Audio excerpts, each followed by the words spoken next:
afternoon. For those who have already joined, maybe you can use the Q&A block at the bottom of your page to just say who you are and from where you phone in while we wait for the time of 3:30 when we will start the webinar. I see we already have 20 joins, so just use that Q&A block at the bottom of the screen. If you take your cursor down, you will see it.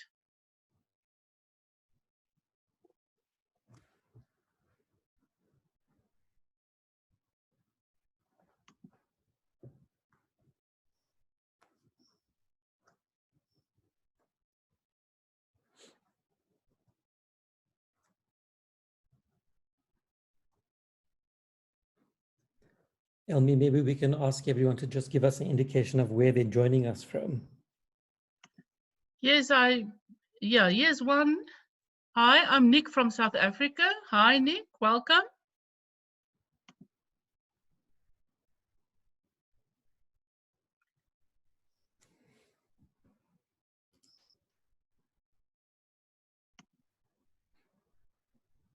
And here's a Juanita Cup from Queenstown. Welcome, Juanita. Should you use the chat or Q&A? I think you can use the chat. It doesn't matter. I'm versatile and I'm agile. Pia Labuskaghni, welcome. Welcome, Hannah from Cape Town. And Pia, from where are you? Carla is from Pretoria. Aureen is from Bloemfontein. Itumeleng is from South Africa. Sitandwe Inkosi is from South Africa. Nicole is from Joburg. Olivia from Durban. Aureen from Bloemfontein. Pia is from Bellville, Cape Town.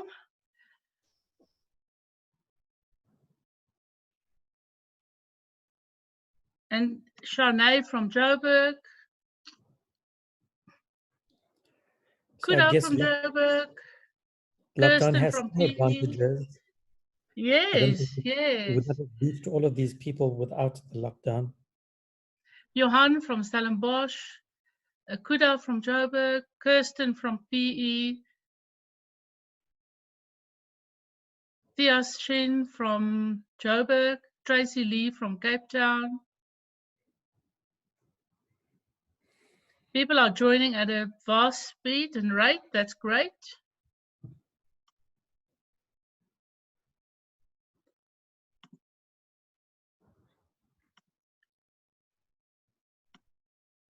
Tracy Lee from Cape Town. Oh, I already said hi to her. It's another minute to go. Sorry, Jaintheran. In that minute, Elmi, can we maybe ask if anyone has done any of the assessments or seen any of the reports, if they just could indicate with a yes? Right, I'll give you feedback now.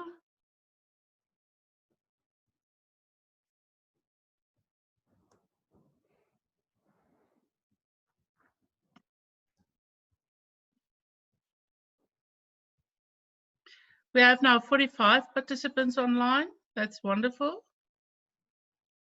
46, another minute, almost no more minutes. Right. I don't want to delay your time with Jaintheran. So good afternoon. I'm Elmi Castleman and I'm from Golden Key International Honor Society and I'm the Regional Director for Southern Africa.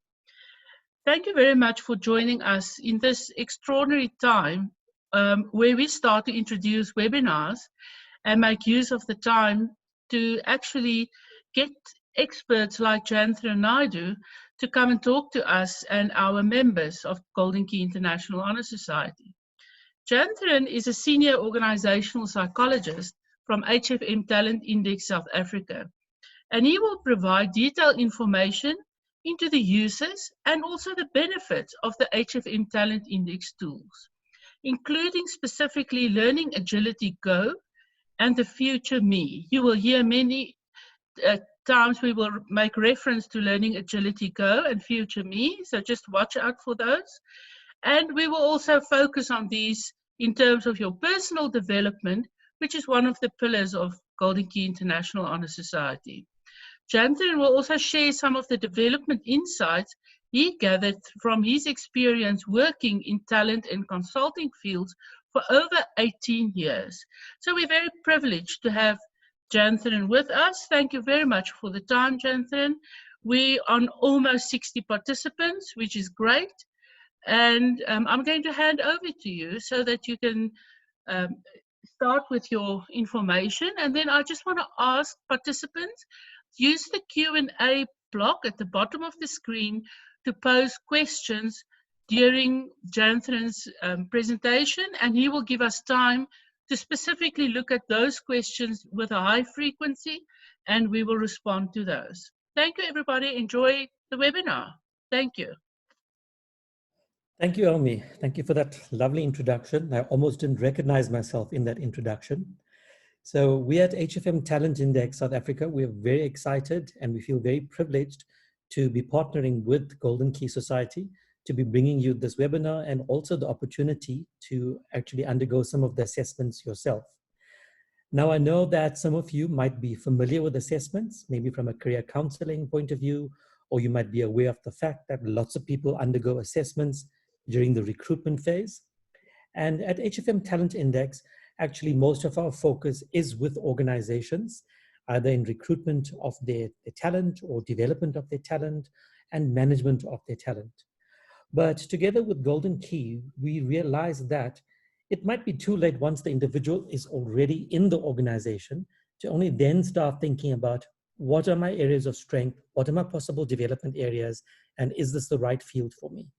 So that is the reason that we've decided to actually make these available to you while you are still in the academic environment. And you can also benefit from the results of the assessments in your academic environment as well, specifically through, as Elmi said, the Learning Agility Go and the FutureMe. So now I'm going to be testing my agility a little bit. I'm going to be sharing my screen with you and take you through a little bit of information before we actually talk about the two assessments. Okay, so the two reports that Golden Key has made available to you are called the Learning Agility Go and the FutureMe report. Both of these reports are based on specific assessments that are completed online. The Learning Agility Go, for example, is dependent on you completing the personality assessment and the motivations assessment. And the FutureMe is relying on the personality, motivations, and the interest assessment as well. I am going to take you through those two reports to explain to you what sort of information you can get from those reports and how to actually utilize that information in the academic and in the work context. Let's first talk about agility. So this is a term I think that is extremely relevant in our current situation. So unfortunately, we were all thrown into the situation where we had to learn how to still operate without being able to physically be in the environment that we would like. For example, we can't attend lectures, we can't actually go into our offices. So how agile are we, and can we actually cope with the situation? So agility encompasses remaining effective in a wide range of circumstances, especially new and changing and ambiguous situations. So incidentally, our definition of learning agility encompasses all of these elements. Learning agility is a fairly new construct, which will not be surprised if most of you have not heard of it. The first thing that I want to point out is that learning agility is not a cognitive construct. So please don't mistake it with learning potential or cognitive ability, but it is rather looking at your predisposition towards new situations and your drive to wanting to become successful in new situations. So the short definition of learning agility is the ability to develop effective new behaviors in the face of new experiences. So now is a really good example. The new experience being that we can't go to our workplace or we can't go to the academic institution. How can we make that switch to working virtually, to learning virtually and engaging with people virtually? That is what learning agility tells us. A lot of research has been done around learning agility. And what we have found very conclusively, not just us as an organization, but internationally, what has been found is that learning agility is very well positively correlated with both potential and performance in the workplace. And we also know that there is a strong positive correlation with leadership success and learning agility. In other words, if you want to become a successful leader and if you want to be successful in the workplace, then you need to have insight into your learning agility. And the good news is that you can actually develop learning agility. But the starting point is actually knowing what your profile looks like.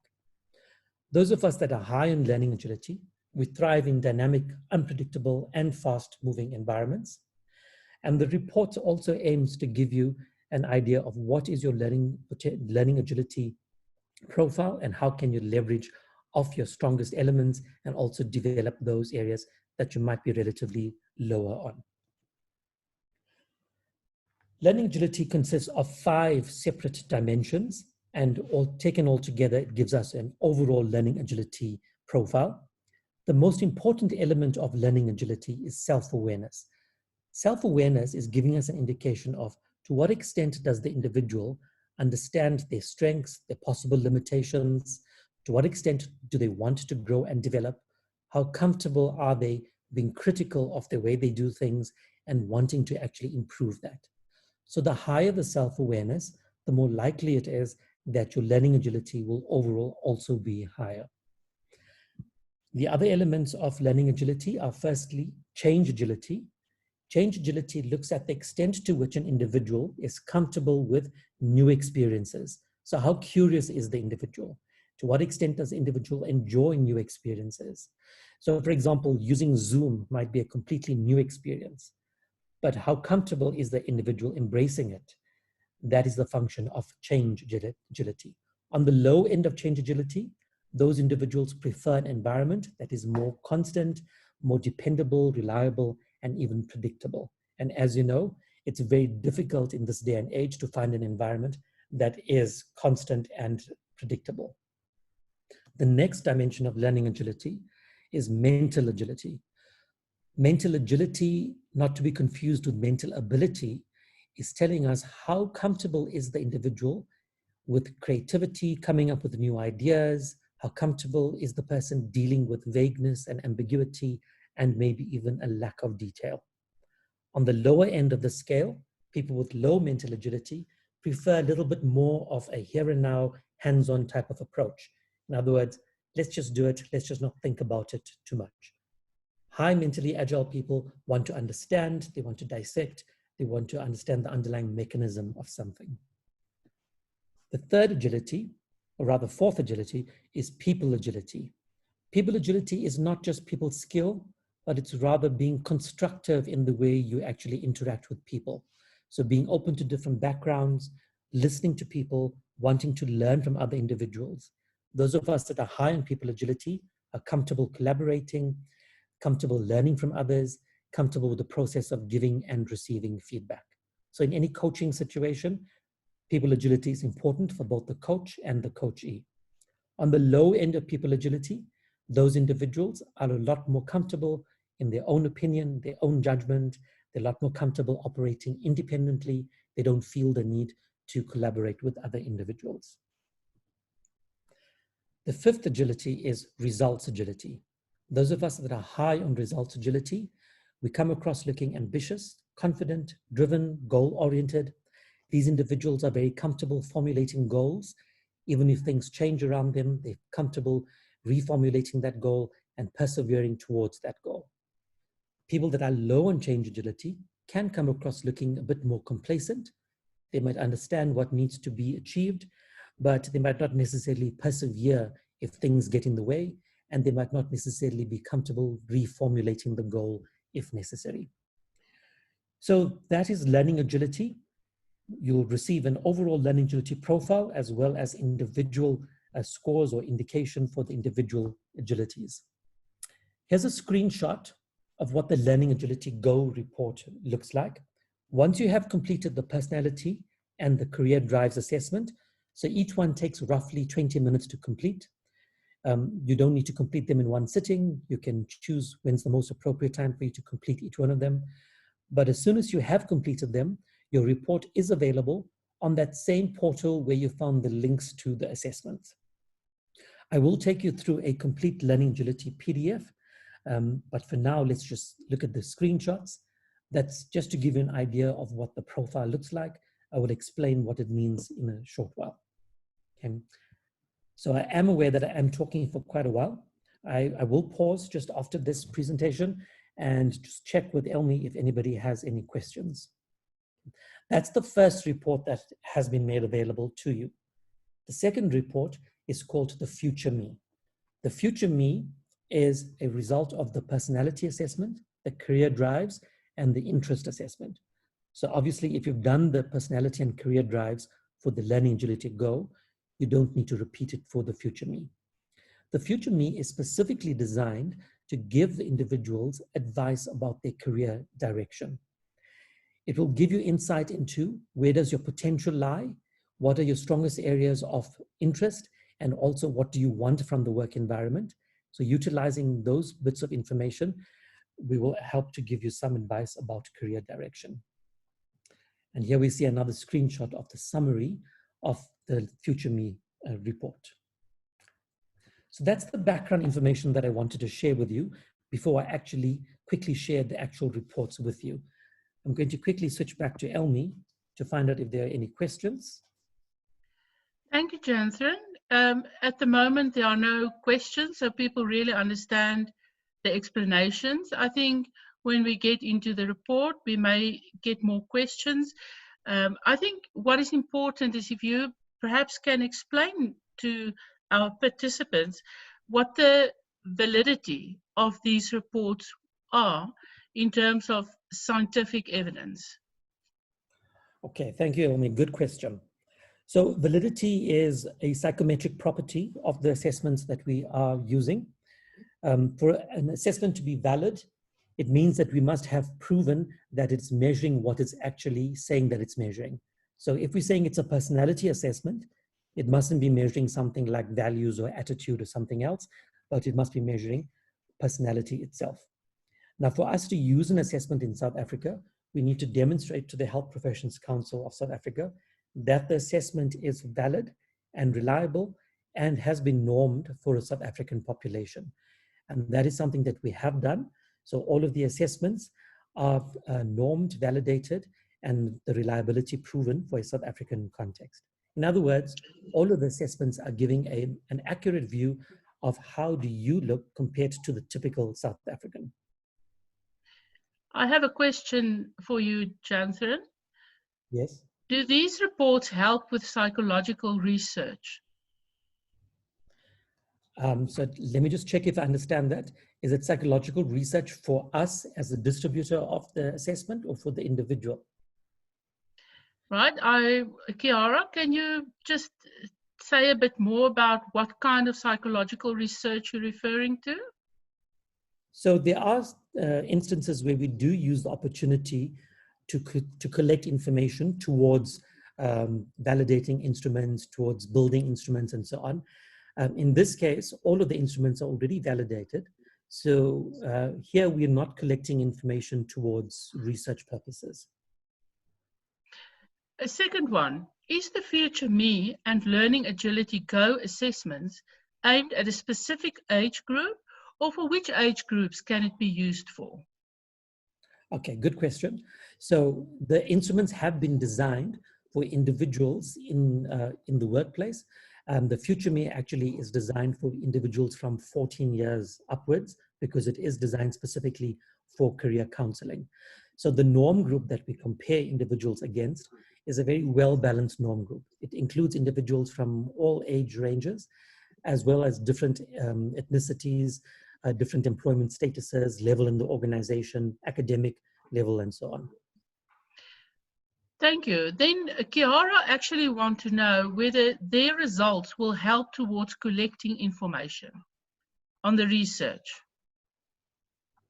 So as I said, that is something that we sometimes do, but in order to do that, we need to collect very, very detailed biographical information, which we haven't done in this case. So here the assessments are being launched specifically for the individual to get benefit from. Another interesting one from Michelle. Are the validity and reliability reports available to users? Well, it's certainly not information that we would hide in any way. It's usually very technical information. And if anybody is interested in that type of information, we're happy to share that with them. Thank you. Pierre Labuskaghni, are these tools accurate in South African context only, or does it still accurate in international environments where the business culture is different? So when we report your results, we are reporting your results against a South African norm. In other words, we are saying, compared to the typical South African, how do you score? It is possible for us to run international normed reports, so we can give an indication of how do you look compared to the typical international individual. If that is what is more appropriate for you, so for example, if you think that you probably want to work internationally, so therefore an international report is more appropriate, I think the best would be to contact us directly so that we can actually generate a report comparing you to an international norm. But Right. having said that, the South African population is not that different from the international population. So your South African report is not going to look very much different from an international report. If we were looking at cognitive ability, there we might see a slightly bigger difference. I'm going to take the last three questions, mindful of the time. With the learning agility, how related to Carl Jung, I assume, personality types is the theory behind the self-awareness, change agility, mental agility, people agility, and results agility? So with the learning agility, how does it relate to Jung's personality types? So when we report on your learning agility, we rely on the personality information to give us an indication of what is your natural predisposition towards the different agilities. And we measure your personality utilizing the Big Five model of personality. The Big Five model has been chosen because it's the one that has been demonstrated to be the most relevant in a business context. It is quite different from a Jungian model of personality. The Jung model is what we might describe as a type-based personality assessment, whereas we utilize a trait-based personality assessment. One of the primary differences is with the trait-based personality assessment, we get very rich information about the individual. So we're actually assessing the individual across 30 different individual personality scales, which is quite different from a trait-based personality, a type-based personality assessment that looks at classifying individuals within a particular descriptor. Okay, so it is a different type of personality assessment, and it's possible that if you look deeply into it, it's possible that you might find correlations. But remember, here we're also introducing the motivations element, so it's not purely personality. Right, and here's another interesting one. Can you share which major industries are currently using this tool in South Africa? So there are various industries using this tool in South Africa. So some of those that I can think of, retail, manufacturing, finance, academic institutions. Internationally, it's used across all sectors. The ones that come to mind, the biggest users are energy sector, finance, retail, and banking, which would fall under finance. So it's really applicable across all sectors because all sectors experience change. So it would be relevant for all of these sectors. So we have many more questions, but let's go to the reports and we can come back to these if we still have time. I do not want people to miss out on an example of what the report looked like. Thanks, Jaintheran. Okay, so Elmi, can you please let me know, do you see my screen? Yes, I do. Okay, so everyone, I'm assuming, can see the report that I am sharing. Yes, so this I'm sure they can. Of the Learning Agility Go report.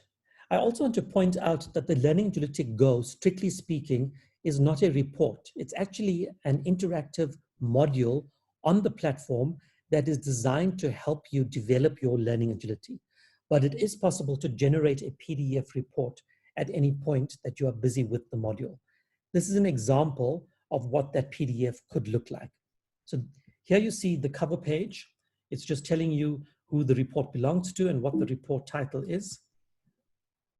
On the next page, you will see a brief definition of learning agility and also definitions of the 5 agilities that I have described previously.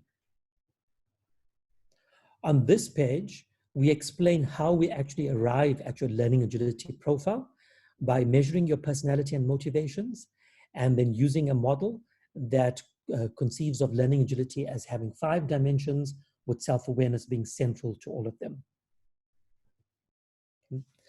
This page gives you an outline of what you can find in the report and describes the contents in brief.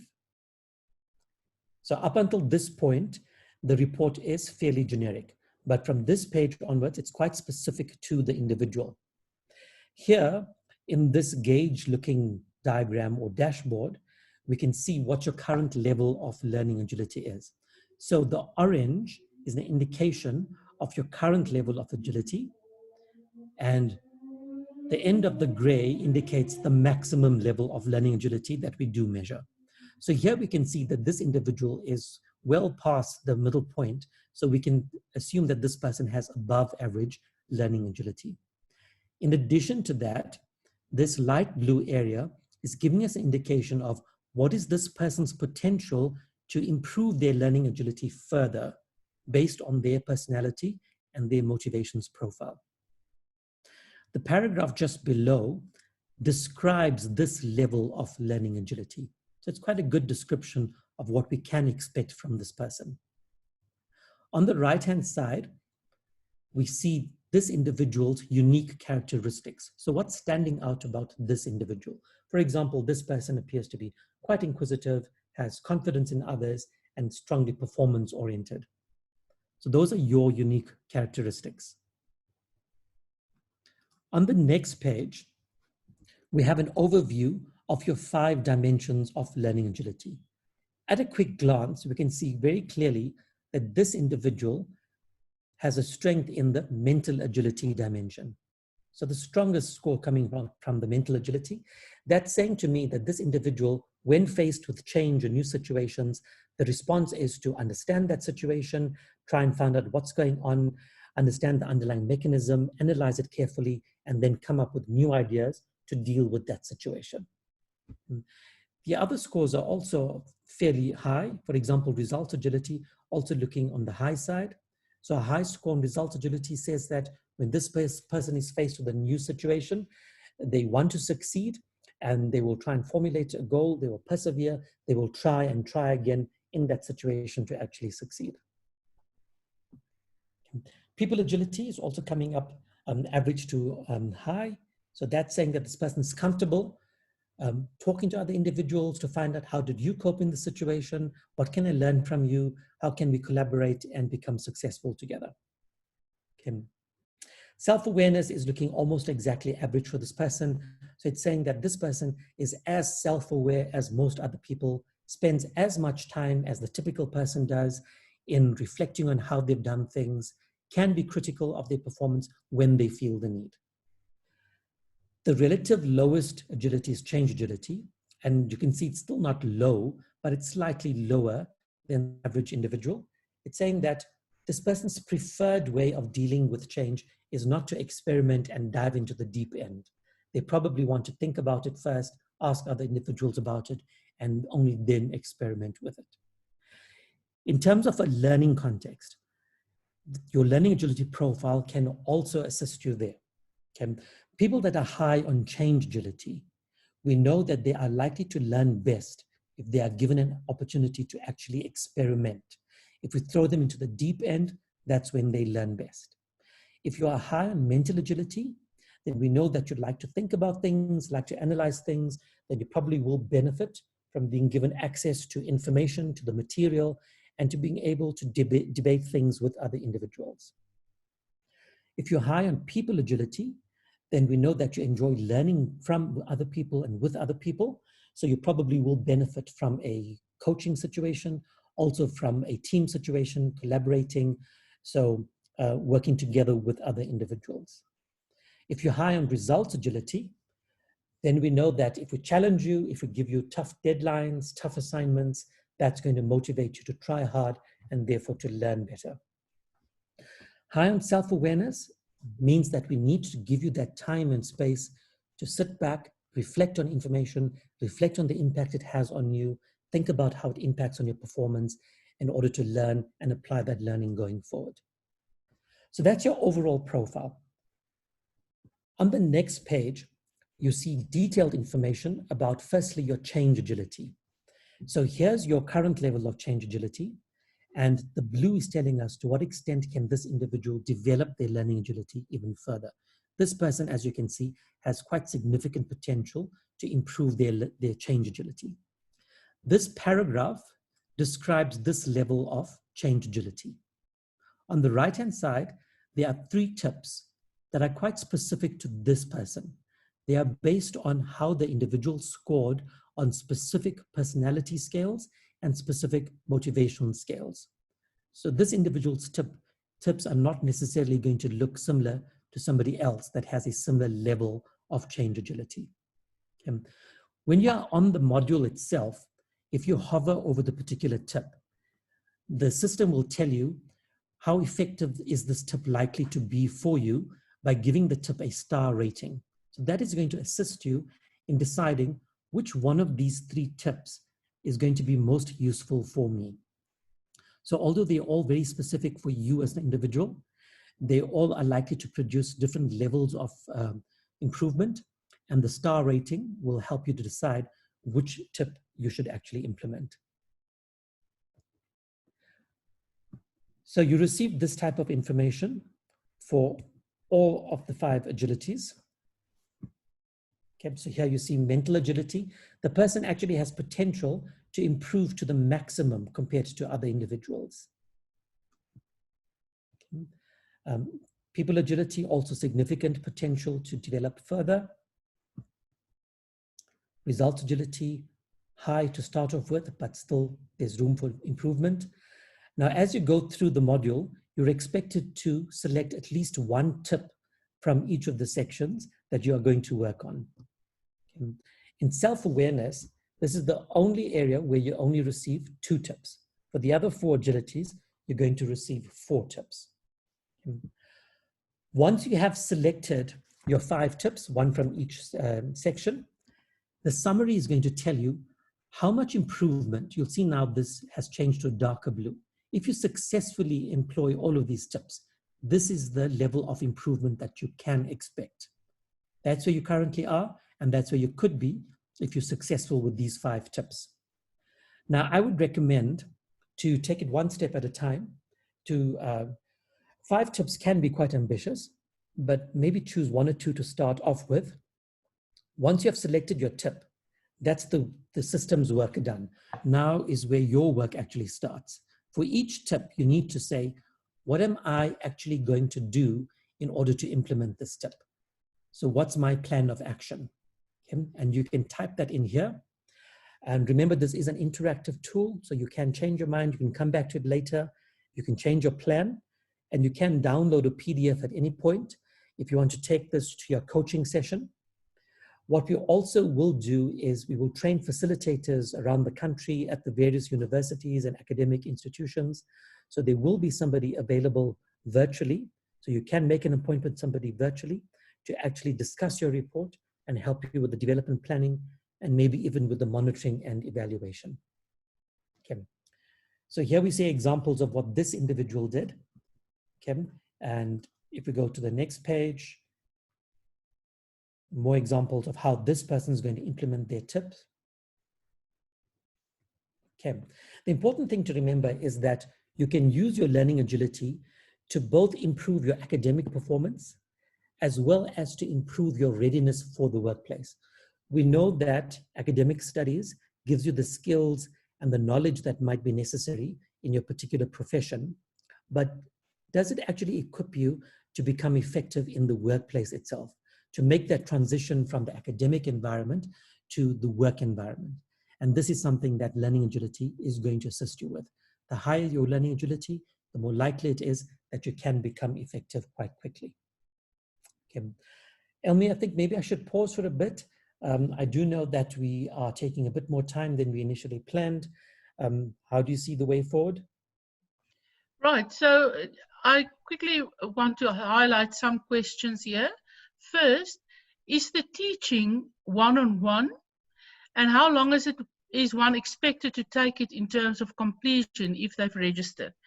So maybe if we can just explain that it's assessment and not teaching, and the time you have to complete it. Okay, so there's no time limit for each of the assessments. But as a rough guideline, the personality assessment will take you maybe between 20 and 25 minutes to complete. And the motivations assessment is slightly shorter. It will take you maybe 15 to 20 minutes to complete. When you are completing them, make sure that you are doing so in an environment where you're not distracted, you're not disturbed by other individuals. If you're struggling with connectivity, it's not a problem. If you do need to leave the assessment, you can re-enter the assessment at the point at which you actually stopped. Then the report is available immediately after you've finished the assessments. Right. How do you create or get a national norm from which to assess against? In other words, to say it's high or low. Yeah, so good question. So we actually have to gather data from a large number of people. So we might have gathered data from, let's say, 3,000 people. But of those 3,000 people, we need to make sure that it is representative in terms of age, ethnicity, educational background, level in the organization, and so on. So we balance the norm group for all of those factors to make sure that when we report, we're actually commenting on the typical South African. So we've assessed a large number of people and then refined it to make sure that the eventual norm group is representative of the average or typical South African. The last one here before we continue, can agility level differ as a result of environmental influence and not individual traits? Very good question. So your personality, we do know that personality takes a while to develop, and it usually sort of stabilizes and settles down maybe roughly around the ages of 25 to 30, and it is associated with brain development as well. Your motivations, that is related to your personality.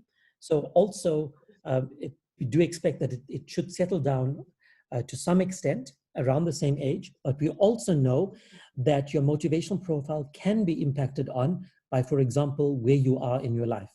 So individuals that are new in the workplace, that are ambitious and driven, career-oriented, their motivation profile might look slightly different from somebody that's nearing retirement. So the environment can impact on your motivational profile. However, because the assessments are psychometrically sound assessments, day-to-day events are not going to impact on your results. So for example, if you're feeling demotivated on a day, or if you've had a bit of an argument with somebody on a day and you feel a bit upset, it's not going to impact on your assessment results.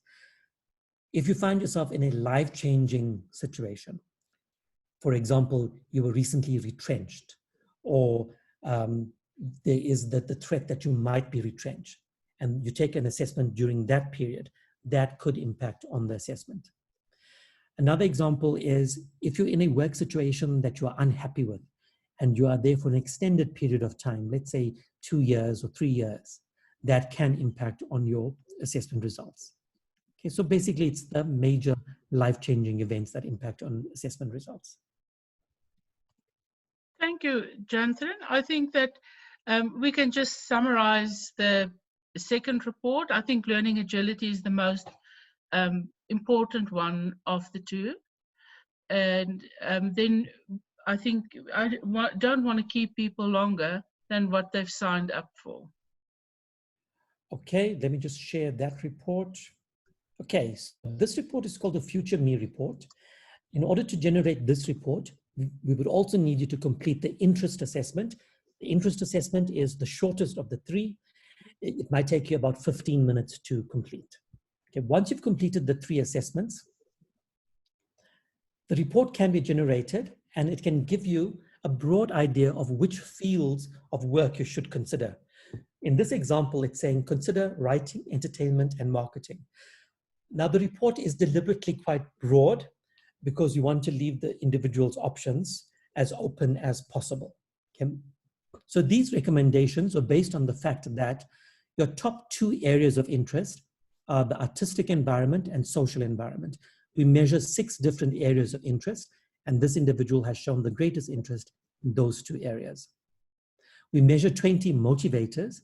Of the 20 motivators, these 4 come up as the top 4 motivators for this person. Motivators are basically the things that the individual seeks in the work environment. So what must the work environment provide for the individual to feel engaged in that work environment? Okay. Then lastly, we look at where does the person's potential lie? Potential from a personality point of view. So what sorts of fields of work are aligned to this person's personality? For this individual, the top 4 competencies, so competency being that collection of knowledge, skills, and attributes that are necessary to perform a job. So this person's top 4 areas are service-oriented, planning, devotion to quality, sensitivity. As an example, the definition of devotion to quality is focusing on the level of quality of work, making sure that the type of work you produce is of a high quality, and also the type of work that other people produce is of a high quality as well. If, for example, you were a surgeon, then devotion to quality would be quite important.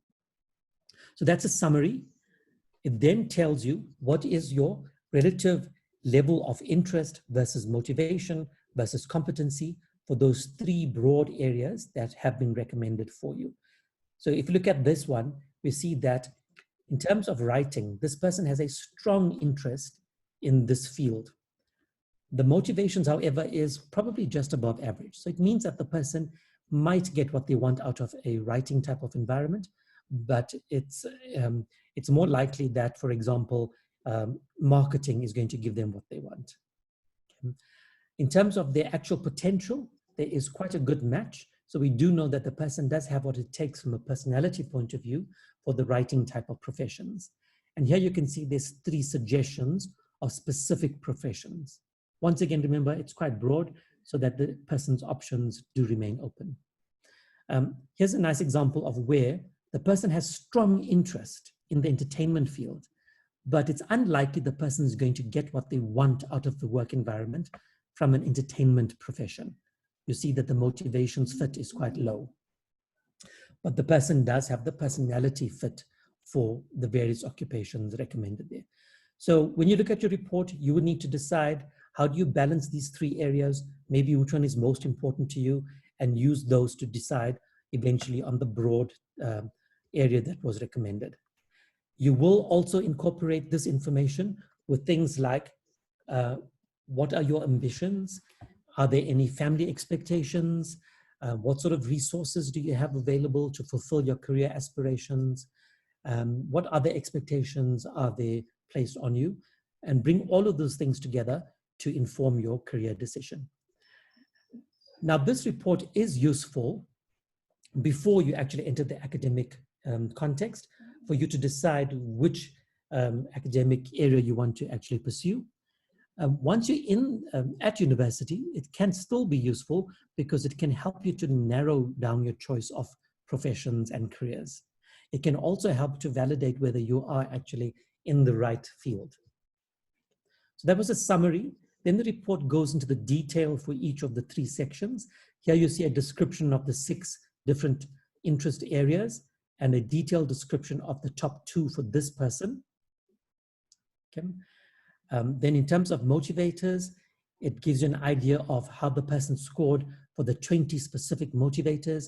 So you can see quite clearly, most strongly motivated by efficiency, realization, and quality, and analyzing to an extent. Okay. In terms of the competencies, this part of the report, it gives you a detailed description of what we can expect from you as an individual in 10 competency areas. On the cover, it identified 4 competencies, but later on in the report, it actually gives you detailed information for your top 10 competencies. Now, these descriptions are not generic, but they are based on your specific personality profile. And it gives a very good indication of what can we expect from this individual in terms of planning, in terms of devotion to quality, etc. And these are relatively your highest competency potential areas. Okay? So compare these with the demands of the job to get an indication of how well you will fit that job. And there you can see 10 different competencies described for this individual. At the end of the report, you have the definitions of the 20 motivators that we measured. Previously, you were only given the level of interest in the different motivators. And then you have the definitions of the 10 competencies that were identified for this individual as being the highest potential for this individual. Remember, we have a library of 44 competencies. So of all 44, these are the 10 that this person has the highest potential for. Okay, so that is the FutureMe report, Elmi. Thank you very much, Jaintheran. I have another question that touch on validity and reliability. How do you test, guard against, or make sure that people's answers are not coming from the internal biases? For example, if people told me that I should study medicine growing up, I'm probably more likely to choose answers that would point me towards studying medicine. How does your test make sure that this doesn't happen and that our results are free of this kind of bias? Okay, so if you think about the interest assessment, I think can be perceived as being quite transparent. So that's an assessment that might be a little bit more open to the biases that you describe. But the other two assessments, the personality assessment, for example, the actual items that you see are in no way related to any profession, because the assessment is actually aimed at a pure personality report, which we then align to the different competencies and eventually the different occupations that we can recommend. So the personality assessment is not really open to personal biases. And actually what we can measure in the personality assessment is whether the person is overestimating their performance or their potential in any particular area. Similarly, the motivations assessment, it might come across as slightly more transparent than the interest assessment, than the personality assessment. But remember, when we report, we are reporting your relatively strongest motivators compared to others. Okay, so even if you overestimated your motivators in the different areas, we are still going to pick up those that are strongest for you as an individual.